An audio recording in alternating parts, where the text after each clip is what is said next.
Absolutely, mate. And I think there's still a lot to be seen and a lot to be desired by Graham Potter if he rebuilds himself and trying to turn that around and trying to bring that back into that respect. But Rosenior landed his job, mate, in the respect of the fact that Maresca was sacked, right? And do you think Enzo Maresca was unfairly sacked in terms of the job which he did at Chelsea? I think it was a bit unjust, really. I mean, that's how I see it from the outside. Um, I, I know that things will get, but again, it was a very quick turn of events, really, how it drastically changed with his relationship and him and Fiona, really. Because can't remember what game was it, City, or was it another game that he just declined to talk to the press because they said he wasn't well or whatever. It was just very, very peculiar. I think with Maresca, well, he got, let's face it, he still got Chelsea a trophy with that Club World Cup Championship or whatever it was. That's had some really decent teams in there. Um, and I think, considering the circumstances, with coming from Leicester into Chelsea in that role, I thought he handled it really well, actually. And he didn't get enough praise for what he did do right. But I mean, that's me seeing it from the outside. You, as a Chelsea fan, how did you see it? Initially, when Maresca first came in, there was a lot of talk about him being relentless and him wanting to select some players and how he went about that style. I know one of the first things he did was cut Raheem Sterling out of the squad very, very quickly. Now, he would have seen Raheem Sterling on a day to day basis, and we know that Raheem has his own kind of personality.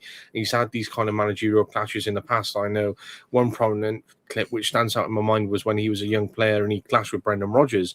But again, Mm, he's a young player in that context.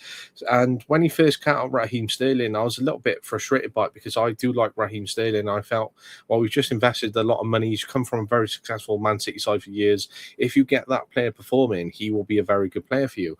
But obviously, he sees him day to day. He's on the training ground with him. He's got his own merits, which he wants to set himself by his own standard to really go, actually, I don't want these players. And he was in that situation where he inherited a huge Chelsea squad and you had to trim it down because there's so much talent within that team. You have to be successful, but also realistic. You don't want to waste that talent in the same way as well. But so anyway, he cut Sterling out of the squad. But he grew on me over the period of time, and I think that's because we were playing some good football. We were challenging the good teams. We won the Club World Championship. We were, maintaining a good level of performance. Okay, we were third. We weren't second or first, where we really should be pushing to really get into those strides. Third is sort of, I didn't feel we were going to get any higher under him. So if we were a club who were okay with finishing top four year after year and qualifying for Europe and to have a good reputation, he would be a very good manager. But I don't think he was going to push us any further. So it was I was gutted to see him sacked so early on, but I like Rosenior and I hope he comes in and does a good job himself. 13 games in, he's lost all three of them to Arsenal at the moment, so there's still a lot of work for Rosenior to go in and do, but he wouldn't have been my first choice as much as I like Liam, and I think he's got a good success ahead of him. I personally would have gone for Unai Emery. I think he's the biggest shout for me every time. I don't know why City and Chelsea aren't looking at him as the mm. first point of manager to come in, but Maresca, I think he was undone by. But out of that, then, do you think Man City, considering there's been these links with Maresca, Premier League's proven success, both Leicester and with Chelsea now, currently out of a job, one of Guardiola's former assistants, do you see him in with a shout on a short list for the Man City job, or do you think Vincent Kompany's in with a shout, considering Kompany is at a huge club like Bayern and the success that he's had at City as a player, and now what the success he's having as a manager, also has more European experience, and if he can win his second league title as well, he's a bit more proven than Maresca. Do you see them going for Unai Emery, or do you see someone else on the list which they might be going for, like an Enrique, for example? I think this is it. Is with City, it's an interesting one because you can't imagine City without Pep Guardiola. To be fair, it's just like we said about with players missing, and when like I think we spoke off there, like when you say about like players like Kane, you can't replace them. It's the same with managers in that respect. They say that it goes stale, but you start to think you see shades of a City team go stale, but then something clicks and then they get going again. And I think if I was City, I would do everything I could to keep Guardiola there as long as he wants to be there. Um, but in terms of if he was to step down, it's a hard one because we don't know. We understand like their style of play through Pep, but who would they get in that can replicate his style as such? I mean, Unai Emery's plays good football, but he's not as hands-on with his attacking prowess as Pep Guardiola is. Maybe I don't know if it's because of player quality and that is different. Um, but the only one that I can really think of that springs to mind, but then it's not really worked out for him for a while, was Nagelsmann. But would would City be looking at that? Would they be looking? I mean, with company, you say that's a good shout. As we've just alluded to in this pod, that a lot of clubs don't do seem to go down that route at the moment. It's people within the club that have seen what it's like. Company could be a good shout. I mean, what a swings and roundabout from Burnley to Bayern to then Man City. He's just crazy. But um, he's still achieved good things at Bayern Company. Some big names in there, some big egos, so he's managed to handle that. Um, with Burnley, it showed that he had limited budget. With City, he'd have just riches in money. Maresca, would he? Lowe's been linked. It's a hard one. Um, but I think whatever happens, if that was to keep Pep, I think they'll just keep on firing as long as he's there, even if it does have its stale moments. If they was to go down a different path, I think we would see a change in City, a different culture within City that we've been used to over the years. And would again, if they wasn't to get that success because of how much money that they spend, would they keep with managers if it wasn't to go their way? They've kept with Pep because of his background, of course. You know, even in sticky times, as we've said, they've had given him backing. But because it's Pep Guardiola, probably the best manager in the world at the moment with what he's achieved, would they give Emery time if it was going a bit Pete's on? Would they give um, company time? Would they give Maresca time?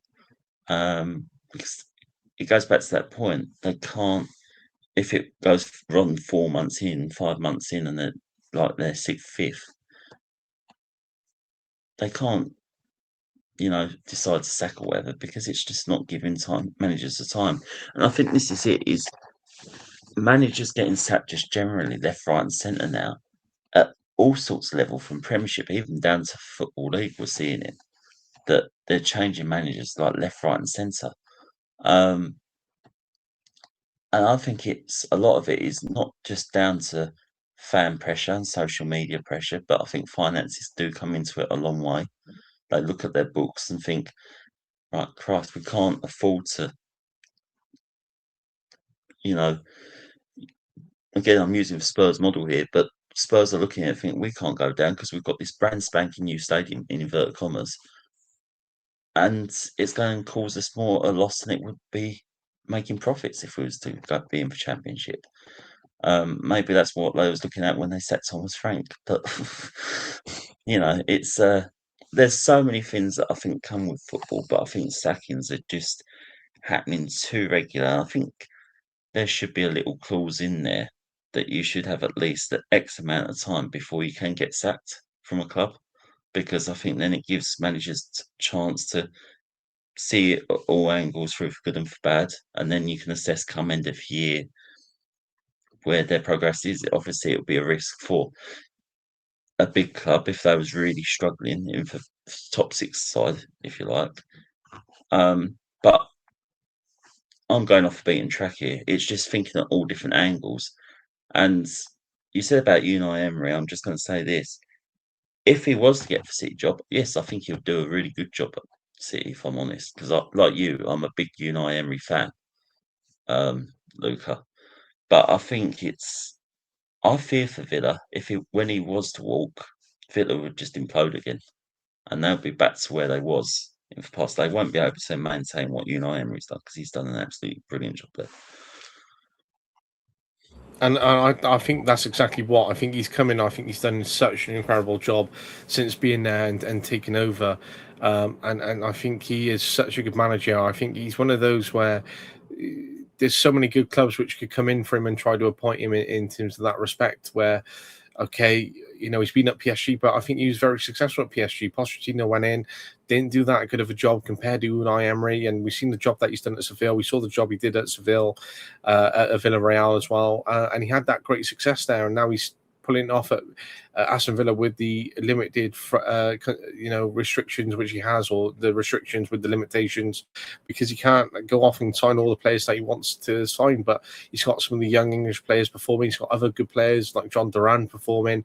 He's got Martinez in goals, who was in phenomenal form a couple of seasons ago.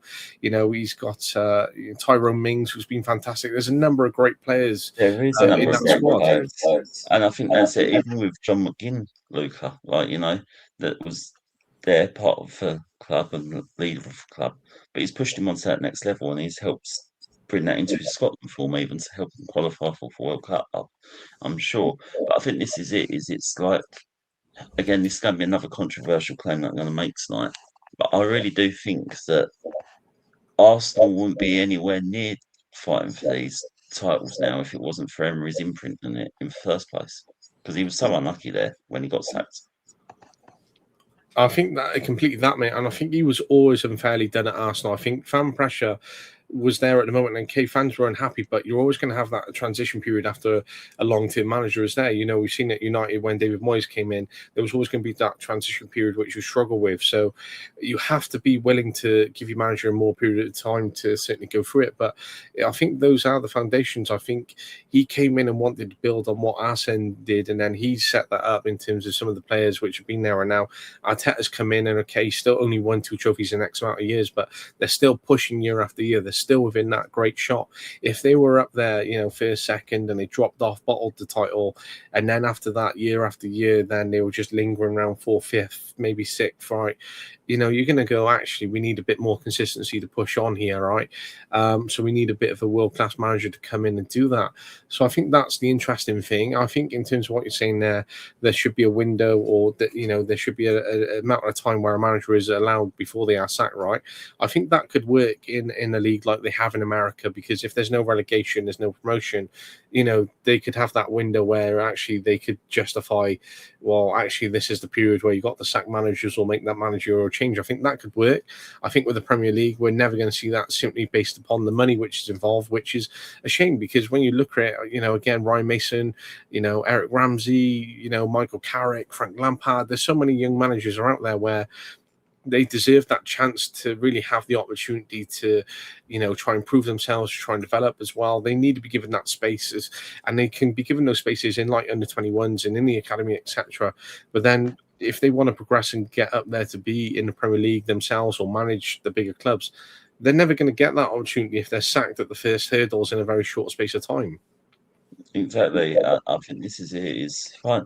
I think finances have a big say all around. I can't remember who it was. It might have been Mick McCarthy that said it on the podcast with Tony Pulis, one that they do.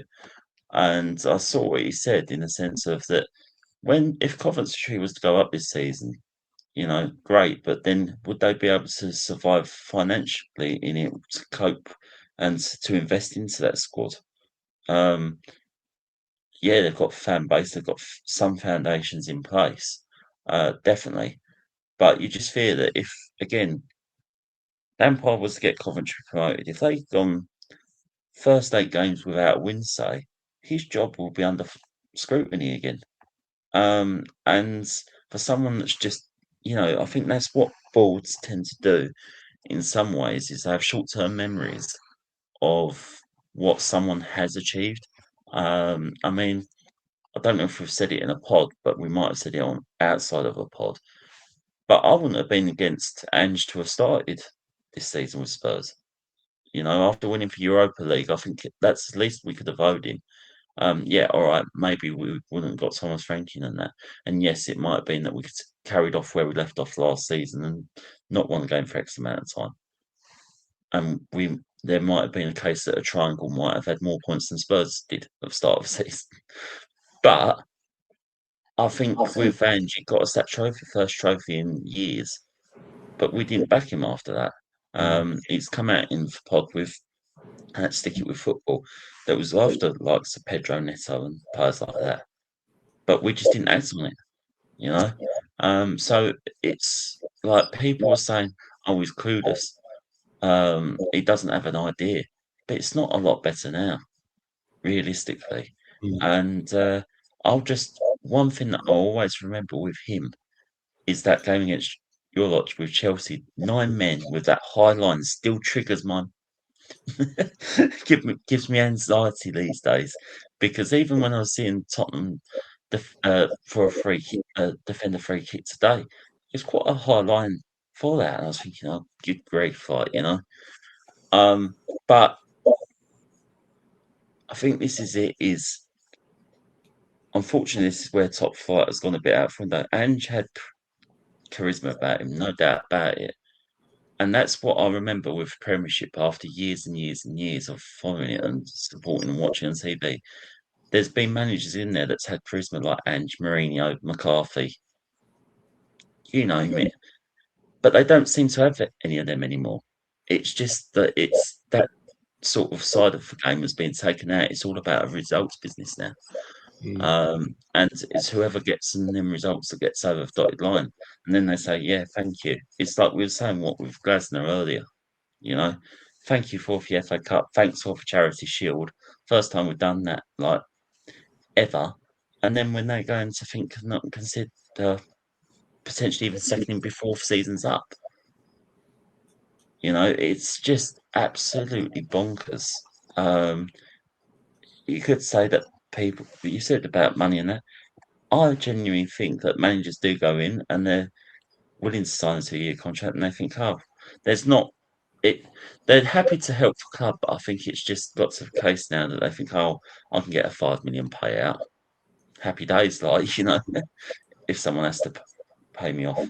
There don't seem to be. It's just a result business now. That's what I'm trying to say, mainly in the top flight, and that's what's, I suppose, eroded from the beautiful game. I remember watching years of Premiership TV when I was younger, like you, Luca. You know, for days of Michael Essien for Chelsea and days of Jermaine Defoe for Spurs that used to get me off the edge of my seat. But it's not like there's some things in Premiership football that is just so political, like, you know, and it's a shame. I think so, mate, and I think that's a shame in terms of what's gone. I think that magic of the Premier League is somewhat missing these days, especially when you watch some of the old clips and reels and some of the great moments which we had. And you know, you could name every, you know, Premier League footballer probably across the 20 teams, but these days you don't tend to be able to do that. And I don't know if that's just getting older, mate. But you know, back then you could, because there were so many magnificent players which really stood out and made it those Barclays years, right?